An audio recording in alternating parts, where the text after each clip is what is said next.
in the back here. Okay, so gluteus maximus, which is your main hip extender. Okay, and then your flexors would all be here, but like on this model, it just looks like it's blah, like it's just all this rubber color.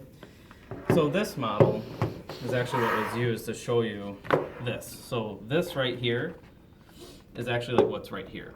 So this is your psoas major, and this is your iliacus. So together, we call these the iliopsoas. So, but I just wanted to show you guys that. So this is your psoas major, iliacus, psoas major, iliacus, and these are your main hip flexors. So they do flexion of your hip or flexion of your thigh.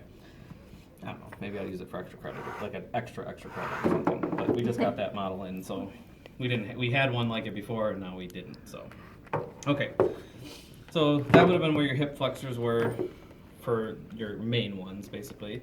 And those are a little bit more special too, because not only do they flex your hip, but they can flex your trunk, like in the reverse. And then we have the other hip flexors that are all in the anterior part of the thigh. So we have our quadricep muscles that are right in the front. Remember, their origin is the AIIS. You got rectus femoris, vastus lateralis on the pinky toe side, vastus medialis on the big toe side. To see intermedius, you would have to come underneath, and it's this white structure. So all this white tendon is vastus intermedius. Okay. All right. This long muscle that starts at the ASIS and comes all the way across the medial part of the knee, the longest muscle in the body, that's your sartorius, also known as like your Taylor's muscle because it crosses your leg over your other knee. The quads, back to them, they all insert onto the tibial tuberosity using that quadricep tendon or the patellar tendon. If we go to the medial part of the leg where that sartorius was again, we have this other muscle called the gracilis. So this is like your adductor. It will bring your legs together. Another muscle you can see basically that we didn't go over really is adductor longus and adductor magnus. So those are also just adductor muscles that help squeeze the leg together. Okay, on the back of the thigh, so the quads, we have the hamstrings. So there's 3 hamstrings, the biceps femoris, semimembranosus, and semitendinosus. The biceps femoris is what you'll see going lateral on the pinky toe side. The other 2 are medial on the big toe side. The semitendinosus will always be very superficial, so you'll see like and feel like the tendon right away on top.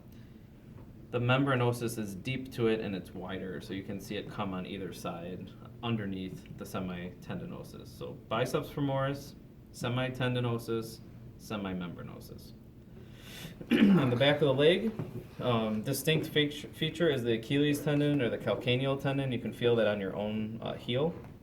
And then we got all of our plantar flexors. So all the muscles back here are basically plantar flexors that make you stand on your toes. The big pretty one on the outside, or the most superficial, is your gastrocnemius.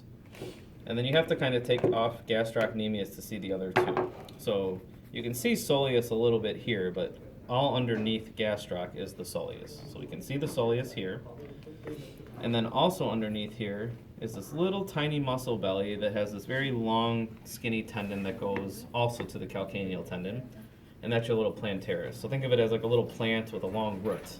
So that tendon is like its little long root. So it's plantaris, but all 3 of them, gastroc, soleus, and plantaris, they all plantar flex. Okay, and they all insert using this Achilles tendon onto the calcaneus, or your heel. If we look at the anterior part of the leg, just got a couple of important muscles we needed to know. Right along your shin bone is your tibialis anterior. So the most anterior muscle on the tibia is the tibialis anterior. So it sits right on that sharp shin bone. And then just lateral to it is your extensor digitorum longus. So you got this muscle that comes down and gives off all the tendons to extend your toes. Your tibialis anterior, back to that one, is a dorsiflexor. So that's your main dorsiflexor. That's what makes you stand like on your heels. Okay. And the last thing, on the lateral view of the leg, so you know you're on the pinky toe side. You got fibularis longus, which comes up higher, and then brevis starts lower and goes down. So fibularis longus and fibularis brevis, they are both everters, so they would bring like the sole of the foot outwards, kind of like that, like the face away from you. So fibularis longus, fibularis brevis, extensor digitorum, and tibialis anterior. Okay. All right, that's it for the.